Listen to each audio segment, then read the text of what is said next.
guys, so I am making another video.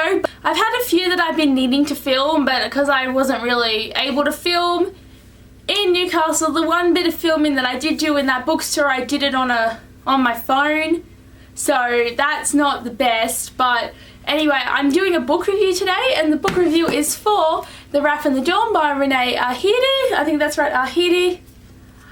I'm very excited to do a review of this. The only problem was I just spent 10 minutes on Google Translate trying to figure out how to pronounce their names, because like I think every single name in this book I have not been pronouncing right in my head. And you know how you do that thing where you like look at the word and you just breeze over it, but you're not reading it, but you know what it means. That was me this whole book. That's one of the cons of this book, is the names are so hard to pronounce, but it was still an amazing book, and I thought it was so great. And I'll let you know now, this is going to be a spoiler-free review, and you're fine to watch it if you haven't read the book, and if you have read the book, we'll watch it anyway, man, because, you know, you'll be able to see some of my ideas of this, but I don't want to spoil it, because you can't be spoiled in this book. You need to go into it not knowing really what's going on, and then be like, woo! Anyway, The Wrath and the Dawn is a retelling of 1001 Arabian Nights, and at first, and what's funny is when I first heard that this was a retelling, I was like, a retelling of what? And I had to like Google the retelling because I didn't know. So halfway through the book I was kind of like, what? So I Googled it, and then I was like, oh, I get the story. And I finally got the story, and it actually is a very good retelling of the story. But anyway, this book is about a girl named Shahrazad, I cannot do this. Shahrazad, I can't. It's just Shahrazad. So this is about Shahrazad, and she's 16 years old, and she lives in a kingdom where the king is an 18-year-old man, of course, and his name is Khalid. And for the past few months, every night he takes a new bride, and by morning the bride is dead. So everyone's a bit, you know, like, what is happening? Why is he killing all these young girls? And the thing with Shahrazad is her best friend, Shiva, was one of the brides, and she died. So Shahrazad volunteered to go find out why this was happening, and just to discover why, and she was hoping that she'd be the first one to survive the night. And now, I don't know if it's probably, you know, you probably understand, like, it's on the back of the book, so it's okay to say it, but she does survive by telling him stories. So every night she tells him a new story. This is what I found interesting. So the first night she tells him a story, but she doesn't finish it. So he keeps her alive so he can know the rest of the story, and then she just starts telling him stories. In 1001 Arabian Nights, she tells him stories for 1001 Nights. This one isn't as intense. It's probably like not that many nights, not like 3 years worth of nights, but she tells him stories, and he gets so intrigued with her that he keeps her alive.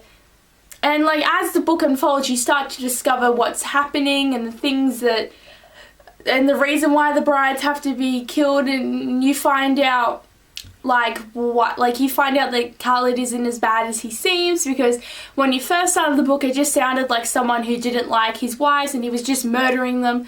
But as you get to realise, he's not as bad as he seems, and I really liked the romance between Shahrazad and Khalid. Yeah, there's so much stuff involved, and there's also magical elements that are involved in this book that start to evolve, and there's a lot of there's some rebellious parts in this book and other things, and you just find out a lot, and it's a lot at once. And I started reading this, and I was like, I only read like this much in a week because I was so busy, but then I got down and just sat there and read the whole thing, and it was amazing. Like, I give this 10 out of 10, 5 out of 5, whatever the system should be, but this was an amazing book, and the characters, just there's so much like development and love and fighting and hate and so many things going on in this book, and it's just great. And I really want The Rose and the Dagger. There was a chapter like for The Rose and the Dagger at the back, and I was so pumped for that. I was like, yes.